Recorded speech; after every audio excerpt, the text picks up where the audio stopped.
اولیاء کرام کا وہ مقبول ترین وظیفہ جسے پڑھنے والوں کو نہ جنات تنگ کر سکتے ہیں نہ ہی دشمن، آج ہی اس کو اپنے موبائل میں محفوظ کر لیں اور اپنے دفتر اور گھر میں سن کر بلاؤں سے محفوظ رہا کریں۔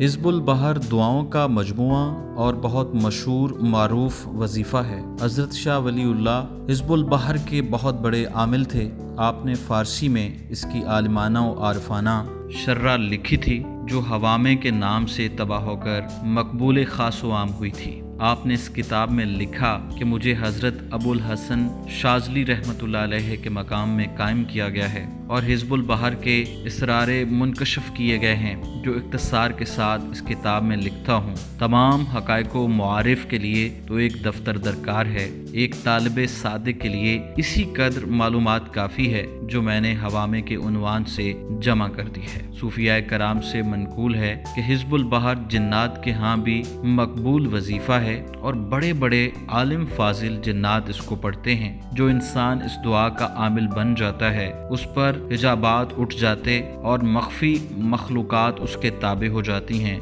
دعائے حزب البحر جس گھر میں روزانہ پڑھی یا سنی جاتی ہے وہاں اللہ کی رحمتوں کا نزول ہوتا ہے۔ شیاطین اس گھر سے بھاگتے ہیں، نیک ارواح پہرا دیتی ہیں، تاہم اس سلسلہ میں پاکیزگی اور خوشبویات کا اہتمام رکھنا لازم ہے کیونکہ نیک ارواح خوشبویات پسند فرماتی ہیں۔ ویسے بھی جس گھر میں خوشبویات کا اہتمام کیا جاتا ہے جیسا کہ اگربتیوں کا جلانا جو کہ آج کے زمانہ میں مفقود ہوتا جا رہا ہے، وہاں غیر معمولی طور پر پاکیزگی ہوتی اور جراثیم بھی پیدا نہیں ہوتے۔ حزب البحر طویل دعائیہ وظیفہ ہے۔ یہ انٹرنیٹ پر بہت سے ممالک کے کرہ حضرات اور عاملین کی آوازوں میں موجود ہے۔ اگر آپ اس کو موبائل میں یا کمپیوٹر میں بآواز بلند لگا کر سنا کریں تو گھر کے کونے کونے تک اس کی تاثیر پہنچتی ہے تو کونے خدروں میں چھپی شیطانی مخلوقات دفعان ہو جاتی ہیں۔ اس وظیفہ کے فیوز و برکات لاتعداد ہیں۔ ایسا انسان اپنے